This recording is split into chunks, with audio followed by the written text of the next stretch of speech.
following is a presentation of the Retro Network.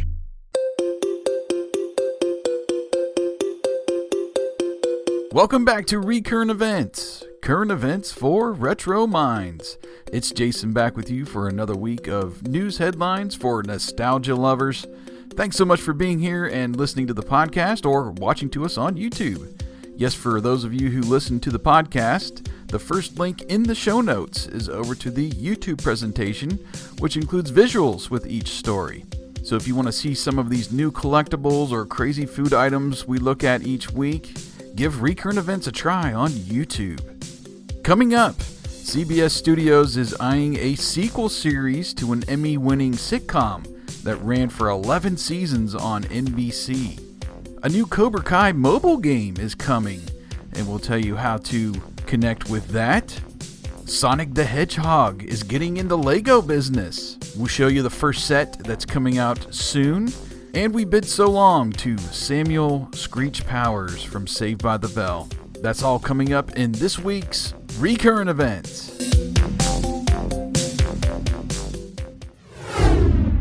We're leading off with streaming news this week, and Pluto TV will be streaming the premiere episodes of the two reboot dramas over at CBS, The Equalizer and Clarice. Those will be coming for 2 weeks following their broadcast debuts this week on CBS. The episodes will air on multiple Pluto TV channels over the 2-week period, including the TV Land Drama Channel and the Crime Drama Channel. So in case you missed those premieres this week, you can check out Queen Latifah as Robin McCall, the Equalizer, who is the woman with the mysterious background who uses her extensive skills as a former CIA operative to help those with nowhere else to turn. And then Clarice, which is of course derived from The Silence of the Lambs, stars Rebecca Breeds in the title role, and it is a deep dive into the untold personal story of FBI agent Clarice Starling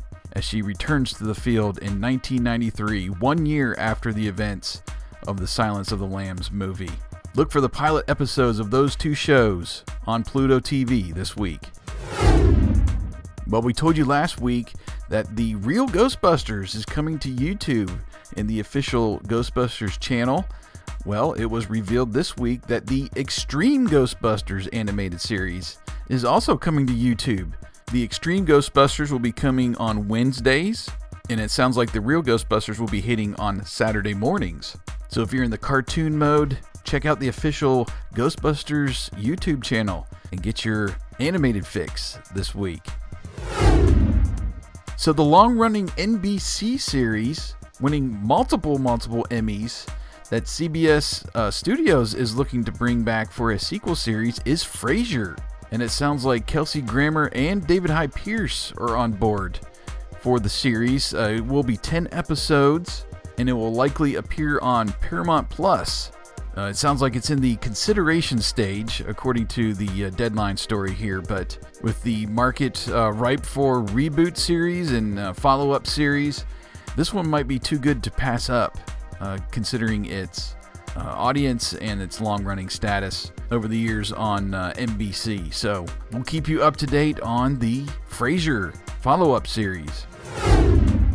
Fresh off the success of the recent Sonic the Hedgehog movie, Netflix has announced that a new animated series is coming called Sonic Prime. They are teaming up with, of course, Sega and WildBrain to produce this animated series, which will be geared towards kids, families, and longtime fans. It will be, quote, a high-octane adventure where the fate of a strange new multiverse rests in his gloved hands. Sonic Prime is about more than just a race to save the universe. It's a journey of self-discovery and redemption, unquote. No word yet on the production or release time frame on Sonic Prime, but on the heels of the movie and already announcement of a sequel, this will be the perfect time to get another Sonic the Hedgehog animated series. Holy macanoli! We finally got to see a trailer for the new Punky Brewster reboot this past week. The 10-episode revival series that is based on the 80s show 30 years later. is coming to Peacock, and we got to see Soleil Moon Frye in action and up to her punky tricks, even as a single mother of 3. I did get a chance to watch the trailer. It is pretty fun, and I invite you to go out and check it out on YouTube. The new Punky Brewster series is set to land on Peacock February 25th. The streaming service Crackle has set a March 1st premiere date for a new 5-part docuseries called Playing with Power, the Nintendo Story. The new series is written and directed by Jeremy Sneed and executive produced and narrated by Sean Astin. Playing with Power tells the sprawling story of Nintendo, the secretive Japanese company whose origins date back to the 19th century. It features interviews with Will Wheaton, Nintendo of America co-founder Ron Judy, Atari co-founder Nolan Bushnell, former Sega of America CEO Tom Kalinske, and many more in the video game industry. This is not Sneed's first project. He was the mind behind the documentary Video Games, the movie, and the docuseries Unlocked, The World of Games Revealed. So if you have not been over to Crackle recently, make sure you have that app downloaded, and all 5 episodes of Playing with Power will be available on March 1st. And finally, in the world of television and streaming this week, Jeopardy! Still looking for a new host following the passing of Alex Trebek. New guest hosts that are lined up include Anderson Cooper, Savannah Guthrie, Dr. Mehmet Oz, and Dr. Sanjay Gupta as some of the latest television personalities to take a crack at hosting the trivia game show. Others that have taken a crack at it recently include Bill Whitaker, Mayim Bialik, Katie Couric, and Aaron Rodgers. So be looking for this new batch of guest hosts coming soon to Jeopardy as they see who exactly will be replacing Alex Trebek on a permanent basis. In the world of movies now, Mattel has announced that a feature adaptation of its popular card game Uno is in the works. The film is being described as a live-action heist comedy, which will be written by Marcy Kelly and set in the underground hip-hop world of Atlanta, with Grammy-nominated rapper Lil Yachty eyeing a starring role. Uno joins other Mattel films in the works, including those based on American Girl, Barbie, Hot Wheels, Magic 8 Ball, Major Matt Mason, Masters of the Universe, Thomas and Friends, Viewmaster, and Wishbone. Now, I don't know what the chances are that all of those actually make it to screen. It seems like Masters of the Universe has been in quote-unquote development hell for a long time, and no news of that actually coming to fruition. I've heard rumblings about Barbie and even Major Matt Wilson in recent months, but yeah, it's just another way to get their branded toys out there, and I don't know. We'll see how you adapt Uno into a feature-length movie. That sounds like a pretty good challenge, but they've got an idea for it, and we'll definitely let you know more as we do. Over to video games now, and Cobra Kai fans will be interested to know you can play Cobra Kai coming soon on your mobile phone. Cobra Kai Card Fighter will be as you can probably guess, a card-based fighting game. You can already go out and pre-register for it now. I'm an Android user, so I was able to do that. And it will be free to play with, I would assume, some in-app purchases available. And it will be officially released on March 19th. You can go over to YouTube and watch the trailer for the game. I like these type of games, and of course, being a Cobra Kai fan, this is one I will be checking out. The gameplay will revolve around building out your dojo by choosing between Miyagi-Do or Cobra Kai, and it sounds like you'll be able to fight online against other players as well. So, yes, Cobra Kai Card Fighter, coming soon to your mobile phone. Now, here's an interesting story I found over on Jalopnik this week, talking about Ford's 1982 concept car, the Continental Concept 100. The story states that it had like a pre-GPS navigation system in it and the first integrated video game console right in the car. That's right. Way back in 1982, I remember in Knight Rider seeing Michael Knight play Atari while going down the road. Of course, and Kit is driving. And that would have been a couple years after this, from 82. But this concept car actually had a Mattel Intellivision built right into the middle console, so kids in the back seat could play as you're going down the road. The story over at Jalopnik had a bunch of awesome images and essentially blueprints of the car showing off all of its features. And this was just great, that seeing these kids with these headphones on in the back of the car and their controllers looking down, and essentially you'd be playing the video games as your parents go down the drive down the highway. So man, 1982, having video games in the car would have been this kid's dream come true, having to deal with all of those little LCD games and stuff on my 2-hour drive to my grandparents' house. So yes, check out this story over on Jalopnik, and the first car that ever featured a video game console built right in. All right, over to food now, and of course this time of year is when McDonald's brings back the Shamrock Shake, and now the Oreo Shamrock McFlurry. Starting February 15th, next week, you'll be able to get the Shamrock Shake as well as the Oreo Shamrock McFlurry, which of course is Oreo pieces with the vanilla soft serve and the Shamrock Shake syrup. And now the Shamrock Shake, of course, is just the vanilla soft serve with the Shamrock Shake syrup, finished off with a whipped topping for you. I know McDonald's is somewhat limited where the Shamrock Shake is offered, so you probably want to check out, I believe there's an app for you to check out what locations has it, but it will be for a limited time, of course, at participating locations, so you might want to make sure that your local McDonald's has it before you go seeking it out. And if you want to know more about the history of the Shamrock Shake, check out the Retro Network YouTube channel, where Mickey and I actually teamed up to come up with like a visual history of the Shamrock Shake. You'll want to check that video out if you haven't on the Retro Network YouTube channel. But yes, the Shamrock Shake is coming back for St. Patrick's Day.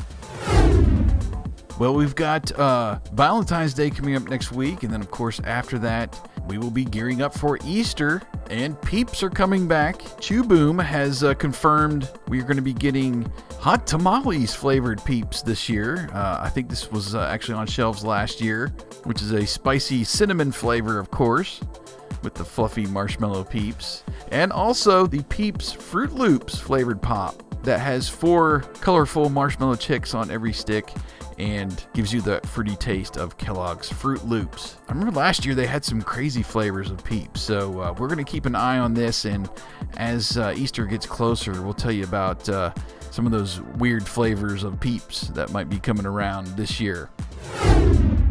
Nintendo is coming back to Burger King, and 6 new toys for your King Jr. meals. Now through March 15th, you can get 6 different toys from The Legend of Zelda, Splatoon, Mario Kart, Super Mario Maker, Animal Crossing, and Luigi's Mansion. Most of these, of course, based on the Nintendo Switch games. So for those of us who have loved getting Nintendo toys, remember them back in the day at McDonald's, the Super Mario 3 toys, Nintendo is keeping that tradition and adding new toys to Burger King kids meals.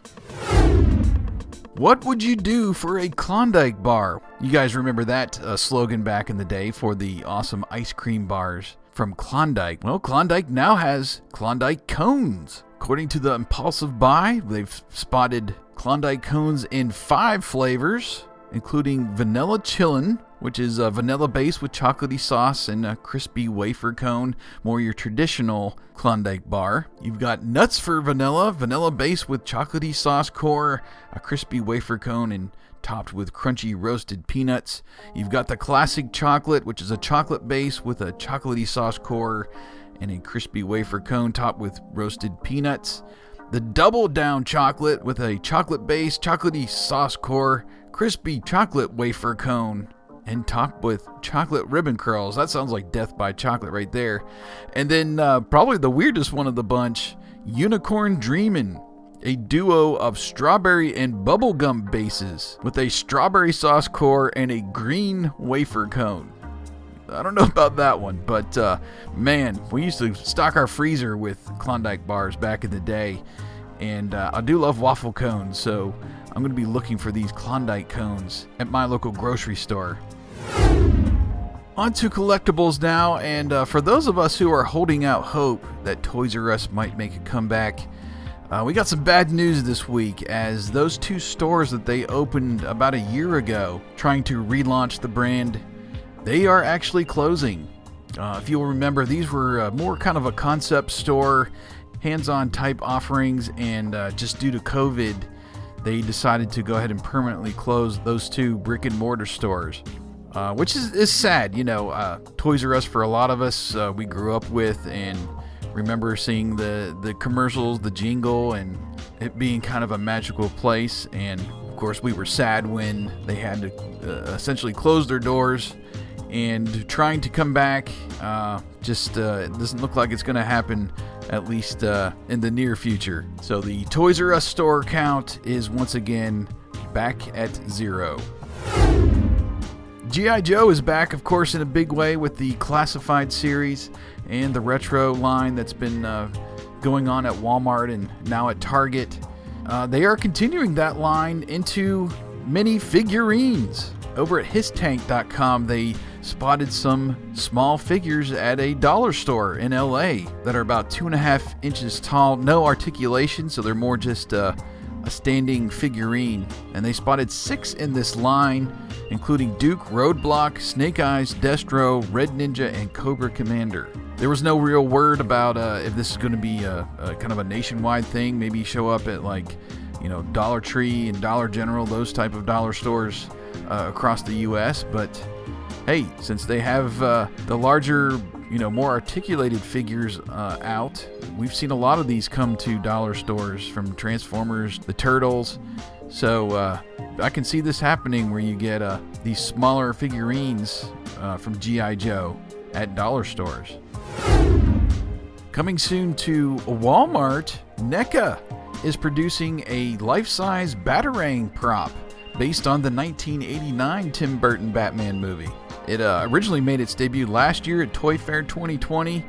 There might be actually more of these from this line, a grappling gun, a line launcher that were featured in the film, but they are starting out with the Batarang, which is a life-size replica, and the picture over here you can see on YouTube has a really cool base to sit it on. It sounds like the price will be right at $14 and will be available at Walmart in the near future. Looks like it's going to have some hinges that will kind of snap together with magnets to fold open, kind of like that happens in the film. So, as a Batman fan and collector, this really caught my eye as something would look great as a display piece in your Batman collection. So we told you a couple weeks ago that Super 7 was teasing us with several different properties, one of them being the Thundercats, and the long-awaited Thunder Tank is now available for pre-order. But I hope your pocketbooks are filled, because this one's going to cost you. The pre-order price is $450 plus $40 for shipping, and is going on now through April 2nd.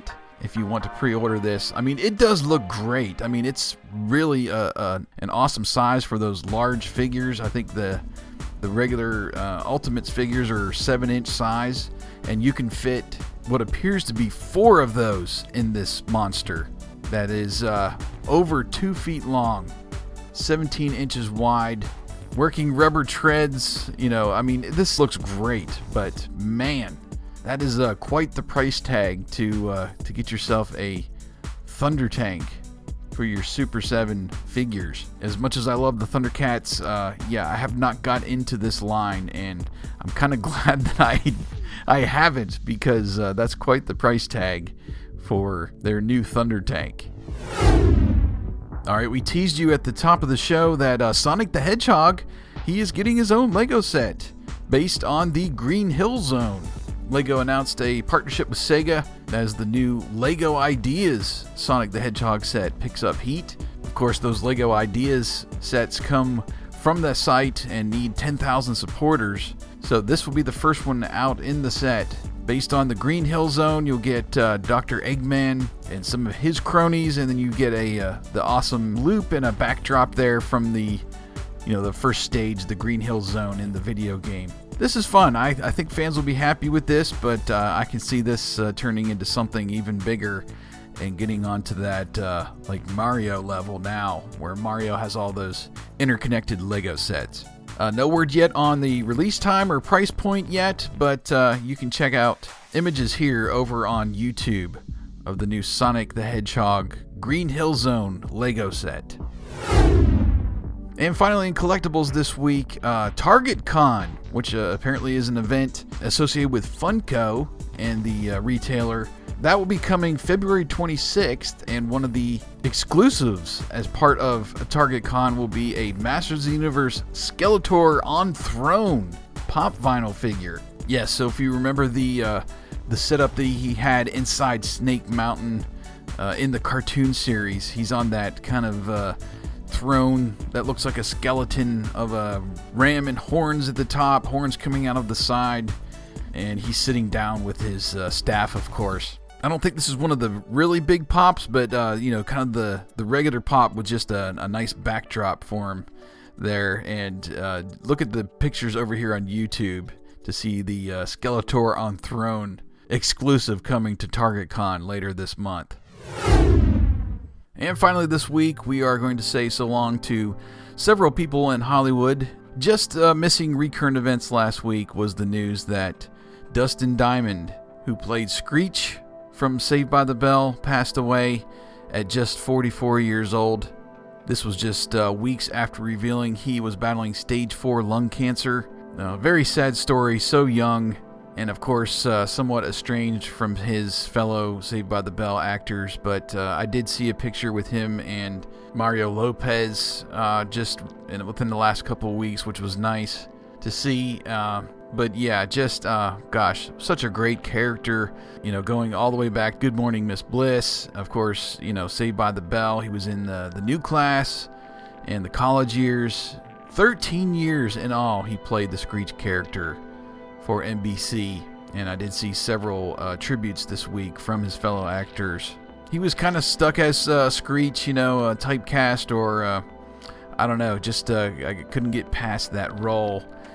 Just appearing in several reality shows over the years, and just seemed to never get any other acting outside of those long years at Saved by the Bell and all of its spin-off shows. But it was nice to see all of the tributes this week from all the actors pouring out.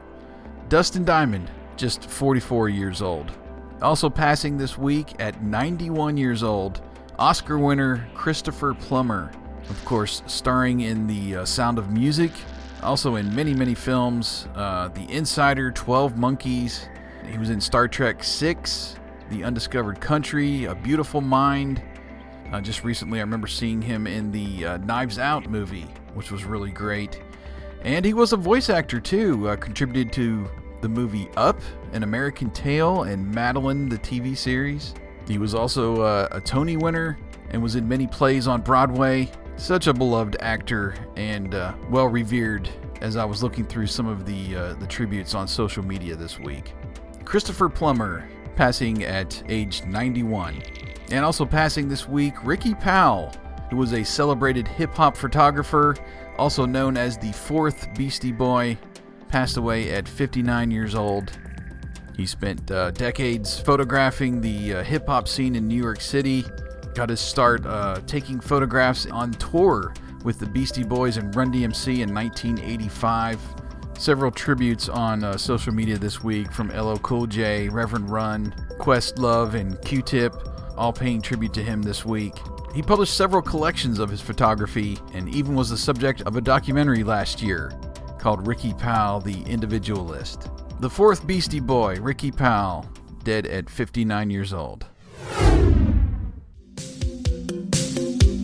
Okay, it's time to take you around the Retro Network, tell you what's been going on this week in the world of podcasts and web features. On the podcast channel on Monday, The Hot Tag returned to the run-in, featuring Kevin the Max Library interviewing his wife, Mrs. Hellions, Elise. That was a very fun interview about parenting and even the kids' video games that adults sneak in there and like as well. Tomorrow on Wizards, the podcast guide to comics, you will get to hear a half episode for Wizards issue number 28, diving a little deeper into some of the things that they missed from the week before. Thursday, the house show returns for its coverage of WWF's Saturday night's main event.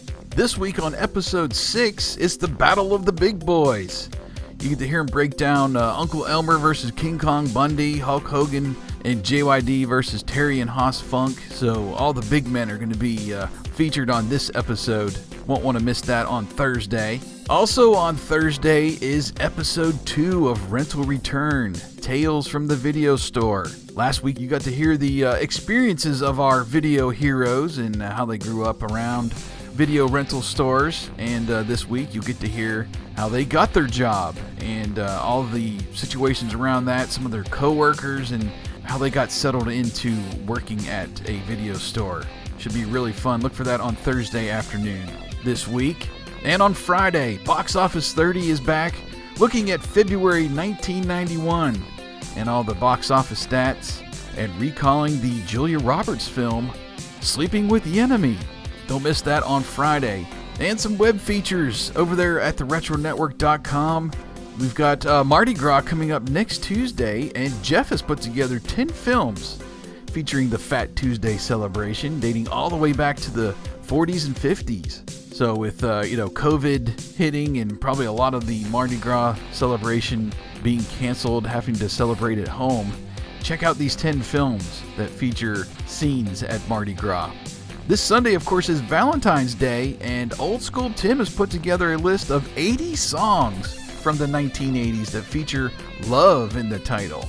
We've made it easy for you to make a mixtape this year for your Valentine, so you can click over and share the Spotify playlist that we put together featuring all those 80 songs, and boom, you're done. You know, that flowers and candy, that's all overrated, man. Music lasts forever. And also be looking out for an article on the 1990 Nintendo World Championships. I recently came across a YouTube channel which features some stock footage from one of the locations on tour for the championships. And just a really fun video. It takes you on the floor of the competition, and was just a really fun video, and thought I would share those and my thoughts over there on theretronetwork.com. Plus, we also have an article with Karen talking about some NBC soaps from back in the day. So make sure you check that out on the website as well this week. So that's what's coming up, and also what you can experience now on theretronetwork.com and the Retro Network podcast channel. Connect with us this week on social media at TRN Social. That's where you can leave feedback about Recurrent Events headlines, or you can comment on YouTube as well. I monitor that for your comments. Would love to hear if you found some things in the wild this week, and or maybe you just want to leave some thoughts on some of these reboots and collectibles that are coming out. Would love to get your comments. Also, don't forget about As Seen on Recurrent Events, where I recently tried the Sonic Chili Cheese Coney Slim Jim, and I gave you my thoughts on that. Also, some more of those coming your way this week. So thanks for being a subscriber in your podcast app or over there on YouTube. I look forward to putting together this newscast every week, and hope you are enjoying it, either the audio version or with the visuals. So this is Jason signing off for this week. Everybody take care out there, and we'll talk to you again next week on Recurrent Events.